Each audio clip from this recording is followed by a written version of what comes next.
Hello, my name is Alicia Shapiro with AInews.com, and welcome to another episode of our Driving Tomorrow Conversations with Industry Leaders, where we explore the latest developments and newest innovations in the world of artificial intelligence. Today, I'm excited to speak with PJ Way, the founder of AI Film 3, a groundbreaking festival produced by Prometheus Productions that celebrates the fusion of artificial intelligence and cinematic art. Through AI Film 3, PJ is pioneering a space where creativity and technology converge, offering a platform for filmmakers and artists to showcase their AI driven projects while fostering a global community of innovators. With a distinguished career spanning 25 years in technology leadership, PJ's expertise includes addressing digital equity, promoting ethical AI development, and bridging the digital divide. Under PJ's leadership and through Prometheus Productions, AI Film 3 has quickly become a cornerstone event featuring over 150 films and over 200 works of art, with engaging educational panels designed to inspire and educate audiences about the transformative potential of AI in filmmaking. His work extends beyond the festival, promoting transparency and innovation to empower creators in pushing the boundaries of storytelling and art. In today's interview, we'll explore the inspiration behind AI Film 3, how AI is revolutionizing storytelling, and the festival's impact on the creative economy, as well as PJ's vision for the future of AI driven filmmaking. So, thank you for joining us today, PJ. Thank you so much, Alicia. I'm very honored to be here and thank you for covering this today. Oh, absolutely. It's great to have you here. What inspired you to create AI Film 3, and how do you see it shaping the future of AI driven storytelling?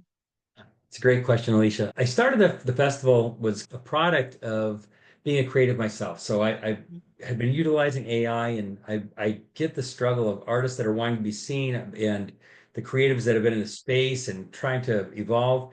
And I had work that was actually showcased in Paris. I had work that was showcased Oh, in Belgium, and then I had some that was actually showcased in New York City.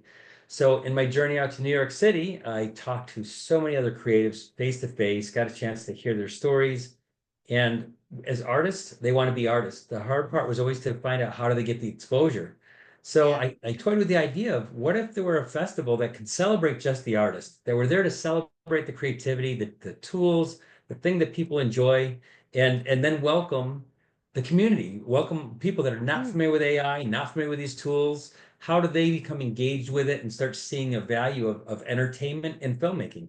That's great because, like you said, that's the hardest part is getting the exposure, getting the awareness, and then having everybody come together. That's a special way to do that. I like that. It was a wonderful experience. Yeah, good.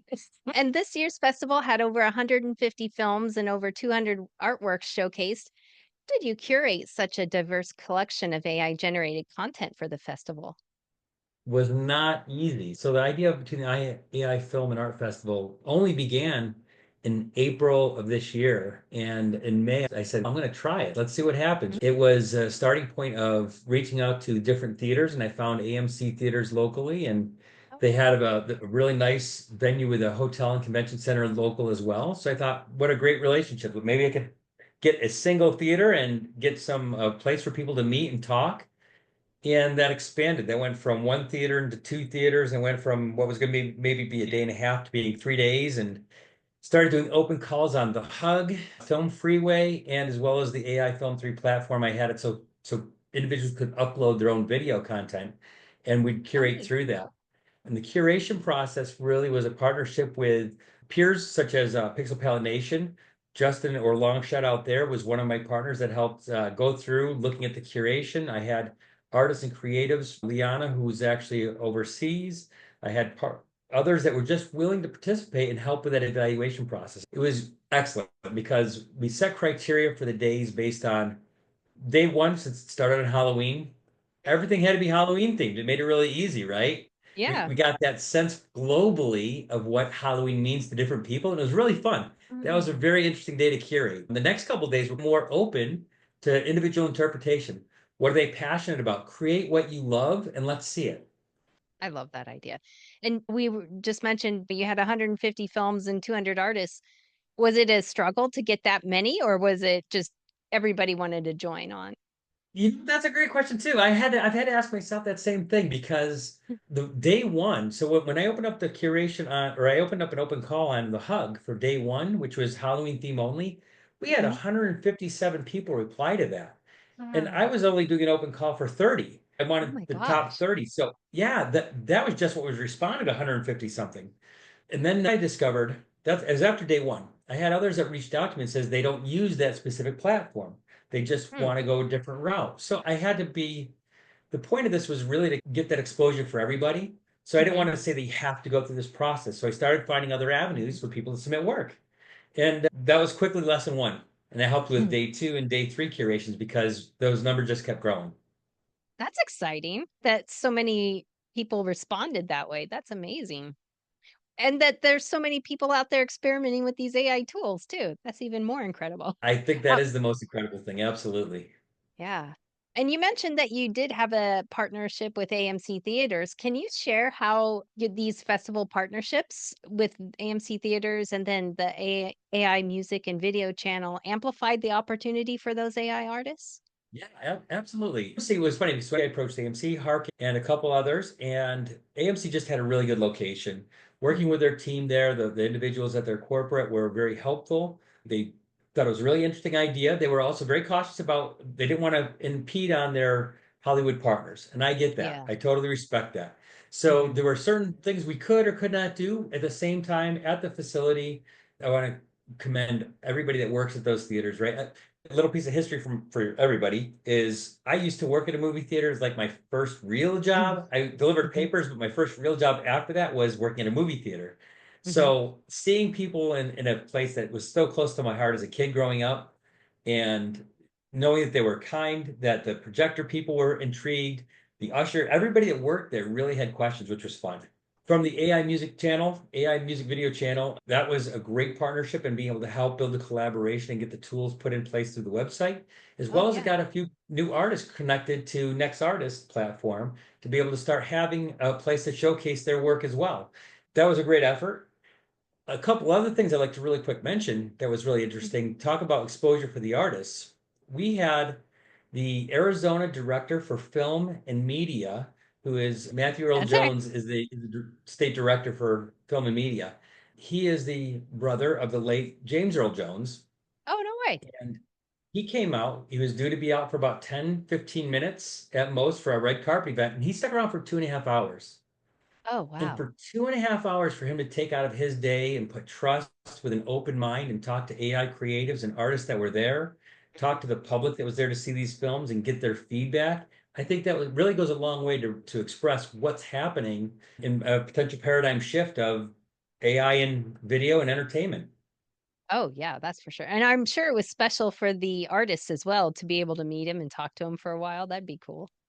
It was great. We had Runway TV out there that was doing providing coverage as well, and we had a Oh, red nice. carpet event from Arizona Fashion Week. They provided us a red carpet. They brought up some of their fashion designers and models to help showcase across the carpet. It was a lot of fun. Mhm. That does sound fun. That's great.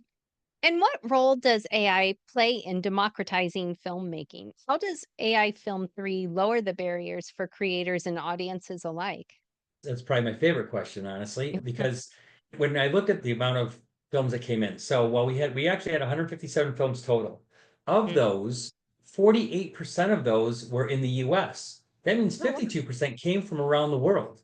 So Yeah. when you look at how we take away gatekeepers and the traditional models that may have been existing for filmmaking, we now have an opportunity to build it so that everybody has an opportunity to create their own scripts. They can create their own characters, their own content, develop it in a way that's presentable to others. I think people genuinely want to produce the best thing they can. They're trying to improve their skills, their talents. Mhm. They have a desire to be in a specific marketplace, and they maybe never had that chance before. Today, I think what happens is with AI tools, it's going to allow them the better opportunity at a lower cost. You don't need $100,000 budgets Yeah. anymore or greater. You can now do it on a much lower budget. You can do it on simpler technology and tool sets.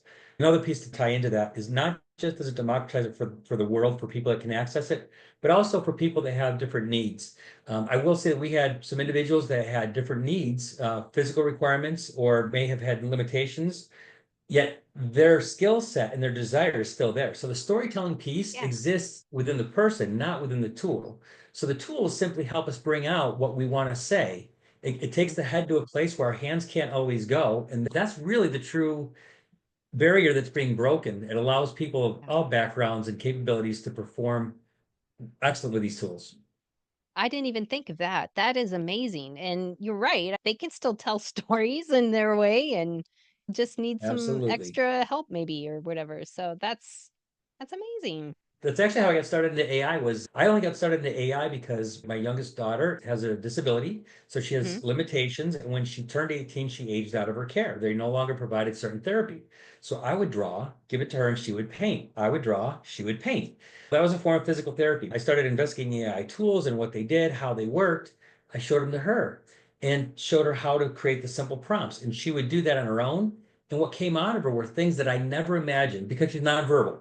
So Yeah. things that I'd seen came out were just mind blowing to me. I'm like, you think this? You feel this way? And I think that really opened my eyes that this is a way of communicating. We don't Yes. have to have the same language. We don't have to have the same experiences. We just have to have a way to tell what we're thinking or feeling. And I think that was the first demonstration to me that there's something more to be done with these tools and a way to empower people with it. I love that. That is powerful. And people are like, "Oh, AI is soulless. AI is cold.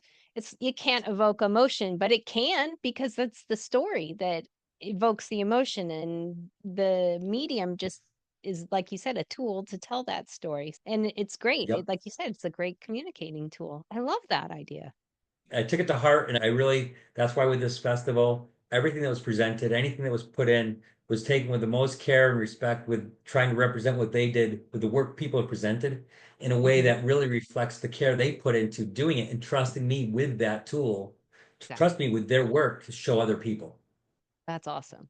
Kind of building on that, educational resources are also a key part of your AI Film 3. What do you hope the attendees and maybe even virtual participants took away from the festival's panels and master classes? Wow, I want to say that's testament to the people of the master classes, the people that did the panels. They were just giving of themselves, right? People that came out to share their knowledge, their understanding, their experiences, the master classes and demonstrating their own tools and techniques. They just really went, every one of them went over and above what I ever would have expected from anybody. I've been to a lot of panels. I've been to a lot of, I've been on panels. It's very rarely you see that one where every conversation that was portrayed represented a piece of knowledge that was unique to that individual. And I hope what people had taken away from that was an experience that grows their vision of what they're capable of doing, Mhm. can learn to adopt new tools. There were a couple of artists that I know right off the top of my head that while they were there, they made statements to me that they were not speakers, they were not presenters. This is not their strength. This isn't what they do. So they were stepping outside of their comfort zone. Now I know those individuals are getting opportunities with other industries. They're now starting to showcase their work to a number of people. Sometimes it's just the experience that to me made a big difference because they saw the reception of what the people in the audience were feeling. They got a chance to Mhm. talk to them after their panels. So I hope what everybody took away was it's about experience. Get in, start learning, listening, ask questions. This space is in general, I feel the AI space when it comes to AI, art, creativity, filmmaking, music, AI music videos. I feel that everybody in that industry or people that are practicing it, they're very open. They want to learn and they want to share with other people to show what they know. So that's something I hope everybody walked away with, not just the audience, but also the members that participated. That's so great. And I was thinking it's probably the creators and the artists, they were probably just really thankful for this platform that they sometimes you just need somebody to believe in you and say, "Yes, you're doing the right thing and you're doing a good job," and this was probably a way of validating their creative expression of that. That's great. I love that. Yeah, I want to share real quick while you're saying that. There was a Mhm, moment, so there were several moments. There's more than one. There were several moments though that I like the first opening sequence, the first opening film was 30 minutes long of a series. And when I sat there in that front row and I'm sitting there, keep my head low and letting the people watch, but when I hear people start clapping and I hear people laughing and cheering about little things, to mhm. me, I was like, I felt like this is unbelievable. And I was the one that was blessed enough to be able to take other people's material and showcase it for them. Yeah. But to hear people cheering and clapping and laughing, I was like, that's what this is about. This is about the human Yeah. experience, the connection we build. And that's why it mattered. So it happened at the beginning and it happened again at the end of it. I didn't get to sit through everything, but I sat in the first one, I sat in the last one. And the last one was the same thing. I turn around and as that light goes black to white to black to white as the screen flickers. And I look back at everybody and I see smiles on their faces. I'm like, how much more reward can somebody get out of seeing other people, their peers, to see a crowd that people have never, we had people that have never experienced AI film or any AI Yeah. anything. And they were sitting in the crowd laughing, and people come up and talk to me and tell me about it. And it was just so rewarding, so rewarding. That's awesome. I love stories like that. That's amazing. And probably to see their work on the big screen was really cool for them too. Felt like you made it. It was, I'm going to tell you what, that's what's funny is that curating, you mentioned about curating earlier, is I'm sitting and I'm watching all these films, and I'm talking hundreds of hours back and forth between the same couple films and figuring out what order do they belong in, how do Yeah. I want to make it so that the viewers get on this roller coaster of emotions between different films.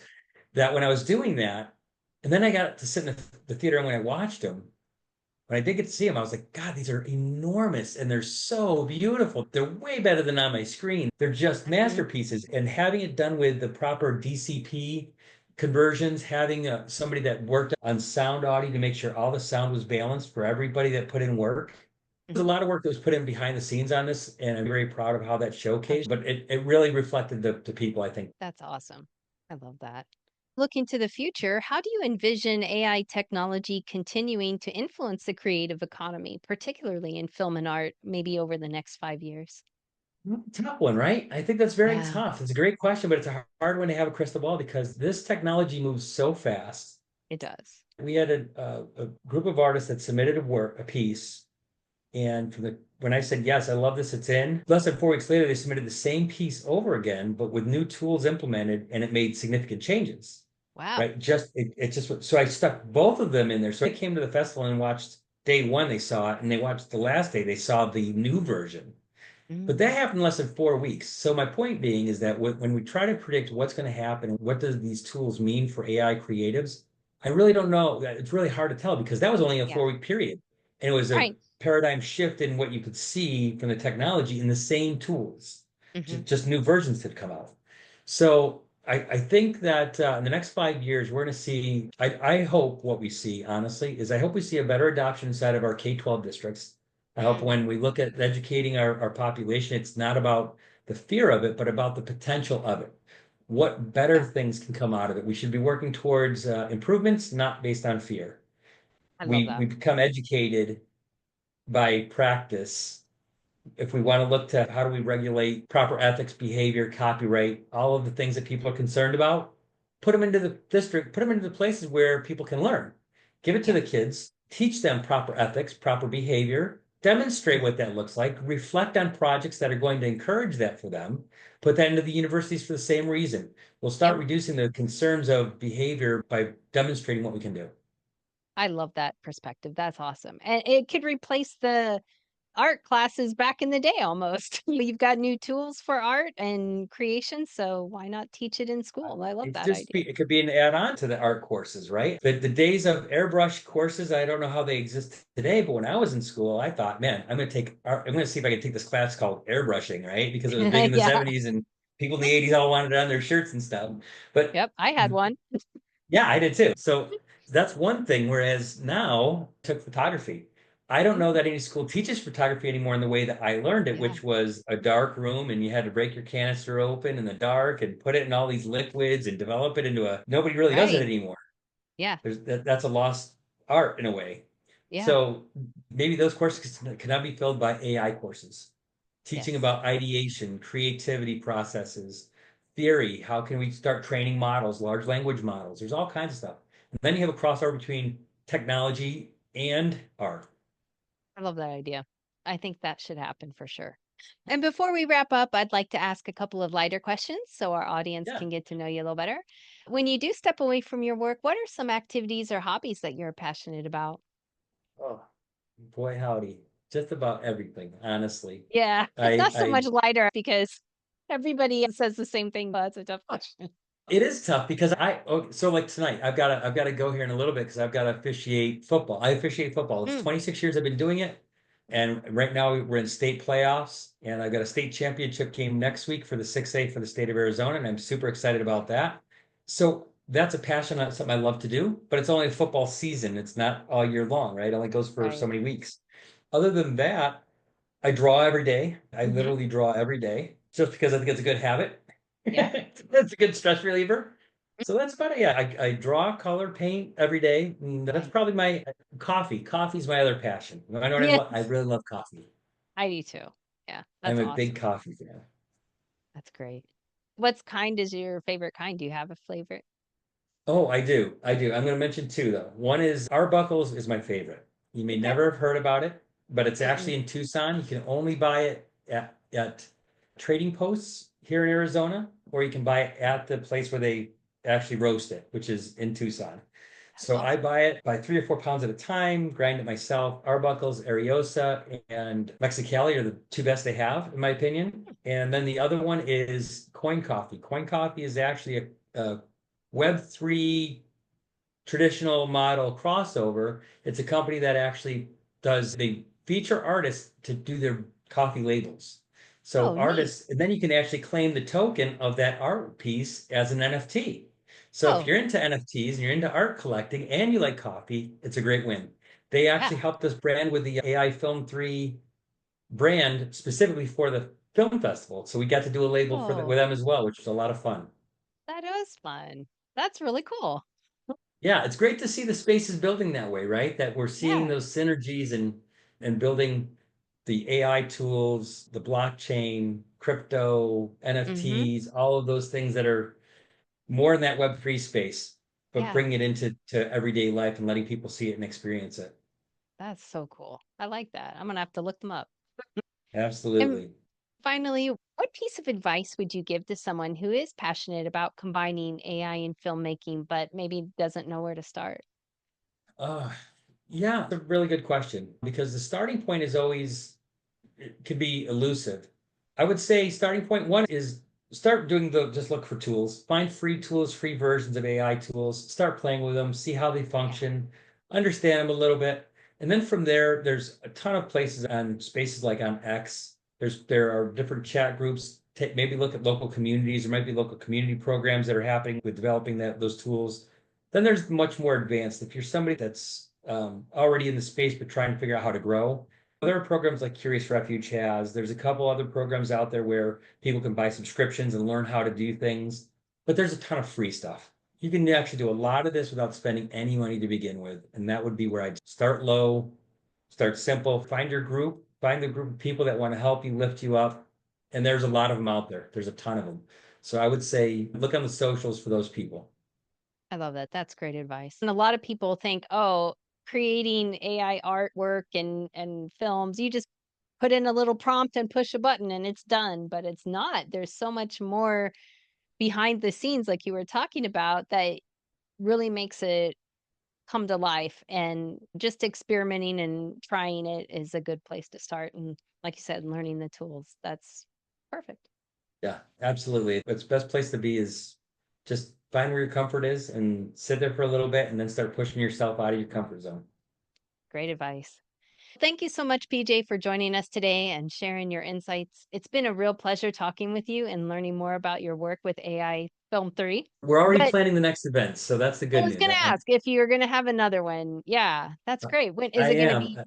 When? So the repeat here in Arizona is gonna be an annual. The goal is that Okay. becomes an annual event here in Arizona. And I hopefully it keeps growing and growing. It was a 3-day event. I think it was a good benchmark, great time. A lot of people Mhm. came. We had people that traveled from Australia. We had somebody Wow. travel from Dubai. We had people travel from all over the place, which was really remarkable. So we're going to do that again next year, around the same time frame. October, November 1st and 2nd were the dates that we did. October 31st, November 1st and 2nd. We'll probably do something Okay. along that lines. I might shift it if I have to because of Halloween. I Mm. think some people loved it, some people didn't. I'm not sure yet. Other than that, I'm planning another one out to the East Coast. I'm looking right now. I'm already looking at have a couple discussions with a couple partners and seeing if we can't bring this out towards the East Coast sometime here in the late spring, early summer. So Love we'll see that if we can't get idea. a biannual thing going on. So West Hmm. Coast, East Coast, and then who Perfect. knows? Yeah, a couple other interests maybe around the world. We'll see. Yeah. For those of you who want to stay up to date or learn more about AI Film 3, just visit their website, aifilm3.com. Keeping you connected to tomorrow today, this is Alicia with AInews.com.